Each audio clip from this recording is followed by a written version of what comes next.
सरकार अपने दूसरे कार्यकाल में प्रदेश में चलने वाले वाहनों की रफ्तार को कुशल और दक्ष हाथों में सौंपने की बड़ी तैयारी कर रही है। परिवहन विभाग को बरेली, झांसी और अलीगढ़ में ड्राइविंग टेस्टिंग और ड्राइविंग ट्रेनिंग इंस्टीट्यूट खोलने का लक्ष्य सौंपा गया है। इन केंद्रों पर टेस्ट पास करने वाले परीक्षार्थी को ही ड्राइविंग लाइसेंस जारी होंगे।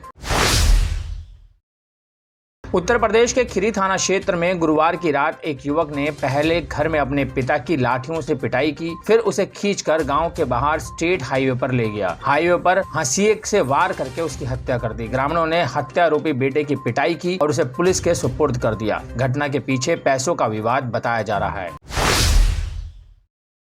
बीते 50 सालों में असंतुलित और बड़ी गर्मी ने फलों को बड़ा नुकसान पहुंचाया है। फलों का आकार व उत्पादन तो घटा ही है, उनकी मिठास में भी कमी आई है। विशेषज्ञों के मुताबिक तेज गर्मी से मिठास में 5 से 10% तक कमी देखी जा रही है। फलों का फसल चक्र भी बिगड़ा है। कई फल समय से पहले ही बाजार में आ गए हैं।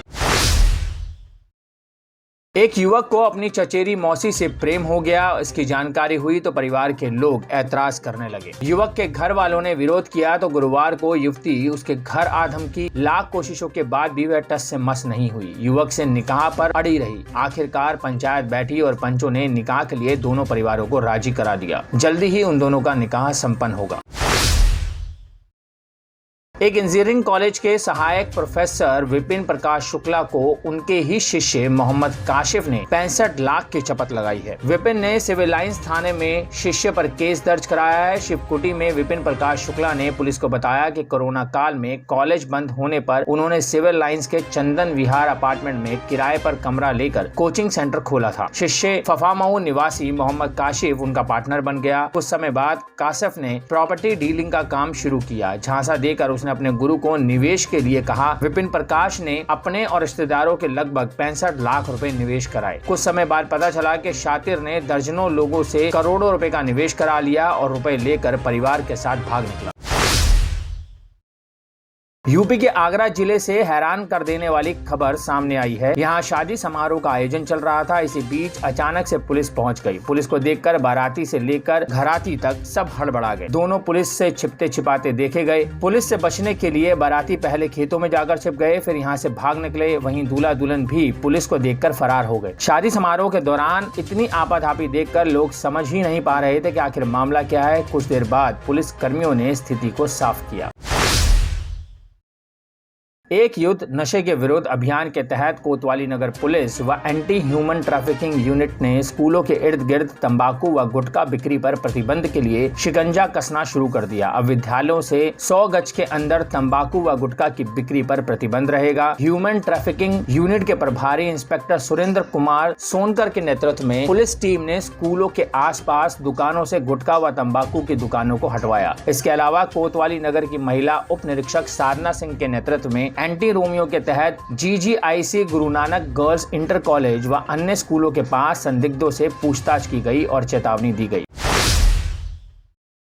यूपी पुलिस SI भर्ती के लिए 25 अप्रैल को होने वाले शारीरिक दक्षता परीक्षा का शेड्यूल जल्द जारी किया जा सकता है। UPPBPB की ओर से 16 अप्रैल को जारी नोटिस के अनुसार यूपी पुलिस भर्ती परीक्षा में सफल होने वाले अभ्यर्थियों की PET की शिफ्ट टाइमिंग आदि के बारे में जानकारी के बारे में अलग से नोटिस जारी किया जाएगा।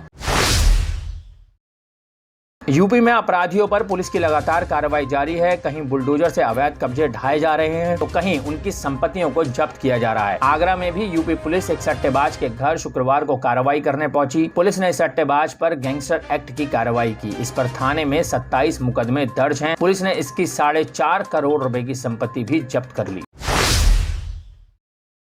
संकट मोचन संगीत समारोह की दूसरी निशा में नृत्य के भाव, गायन की ठसक और तालों की तन्मयता का संगम से ओतप्रोत रही। 8 में से पहली 4 प्रस्तुतियों में 2 कथक, 1 गायन और 1 वादन की रही। गुरुवार को प्रथम सांगीतिक पुष्प का अर्पण कथक नृत्यांगना अनु सिन्हा ने किया। दिल्ली के कथक केंद्र में कार्यरत अनु ने अपनी पहली ही प्रस्तुति में संकट मोचन के सुधी दर्शकों को अपना मुरीद बना लिया।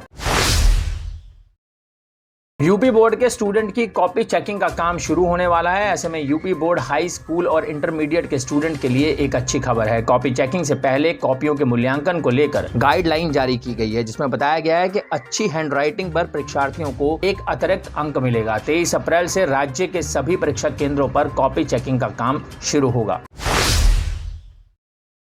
कोरोना से बचाव के लिए लखनऊ में हजारों लोगों ने स्पुतनिक वी वैक्सीन पर भरोसा जताया, पर अब प्रिकॉशनरी डोज की बात करें तो अभी तक स्पुतनिक को लेकर कोई गाइडलाइन नहीं आई है। नतीजतन लोग वैक्सीन की तीसरी डोज के लिए परेशान हैं। जहांगीरपुरी हिंसा पर राकेश टिकैत बोले, संविधान अलमारी में बंद, बुलडोजर से ट्रैक्टर करेंगे मुकाबला। भारतीय किसान यूनियन के राष्ट्रीय प्रवक्ता चौधरी राकेश टिकैत ने कहा कि 10 साल पुराने ट्रैक्टर बंद करने पड़े तो किसान सड़कों पर उतरेंगे, बुलडोजर के सामने ट्रैक्टर ही खड़े होंगे। दिल्ली में 4 लाख ट्रैक्टर इकट्ठा कर किसान सरकार को ताकत दिखा चुके हैं। जिन अधिकारियों के कार्यकाल में अतिक्रमण हुआ उनके खिलाफ भी कार्रवाई होनी चाहिए। शुक्रवार को कलेक्ट्रेट में पत्रकारों से बातचीत करते हुए बाकी प्रवक्ता ने कहा कि संविधान अलमारी में बंद कर दिया गया है। जहांगीरपुरी जैसे मामले से अंतर्राष्ट्रीय स्तर पर देश की छवि खराब हुई है। खबर अयोध्या से है। नहर में कार गिरने से 3 लोगों की मौत, 2 की हालत गंभीर। बारात से लौटते वक्त हुआ हादसा। अयोध्या के पूरा कलंदर थाना क्षेत्र के रंगोली के पास गुरुवार देर रात करीब 10:30 बजे बारात से लौटते समय एक कार नहर में गिर गई। हादसे में कार में सवार 5 लोगों में से 3 की मौत हो गई, जबकि 2 का गंभीर अवस्था में जिला अस्पताल में इलाज चल रहा है। अयोध्या में राम मंदिर निर्माण प्रगति पर है और 2023 दिसंबर तक मंदिर आम जनमानस के लिए बनकर तैयार हो जाएगा। मंदिर निर्माण की प्रगति के लिए भवन निर्माण समिति की बैठक प्रत्येक माह की जाती है। इस बार राम मंदिर निर्माण समिति की बैठक के बाद ट्रस्ट के महासचिव चंपत राय ने बयान जारी किया और कहा कि रामलला के भव्य मंदिर में विराजमान रामलला की मूर्ति उत्सव और चल मूर्ति के नाम पर रहेगी, जबकि मुख्य मूर्ति की स्थापना होगी। उस मूर्ति के स्वरूप और उसके निर्माण को लेकर धार्मिक विद्वानों ने मंथन किया और उसके बाद उस पर आखिरी फैसला लिया जाएगा। अयोध्या में गर्मी का प्रकोप अपने पूरे चरम पर है। सूर्य भगवान की तपिश ने लोगों का जनजीवन बेहाल कर दिया है। भगवान रामलला भी गर्मी से अछूते नहीं है। 1992 से 9 नवंबर 2019 तक जिस दिन रामलला के पक्ष में फैसला आया, उस दिन तक श्री राम जन्मभूमि में विराजमान रामलला को उनकी मूलभूत सुविधाओं के लिए संघर्ष करना पड़ा है। गर्मी से बचने के लिए ना तो पंखा था और ना ही ठंड से बचने के लिए कंबल और ब्लोवर ही नहीं मिलता था। रामलला का फैसला आया, ट्रस्ट का गठन हुआ। इसके बाद रामलला के लिए आलीशान स्थायी मंदिर का निर्माण हुआ। ऐसी और भी रोचक और दिलचस्प खबरें जानने के लिए आप विजिट कर सकते हैं हमारी वेबसाइट www.prsdnews.in। लिंक डिस्क्रिप्शन में दिया हुआ है, अभी जाएं और विजिट करें हमारी वेबसाइट www.prsdnews.in।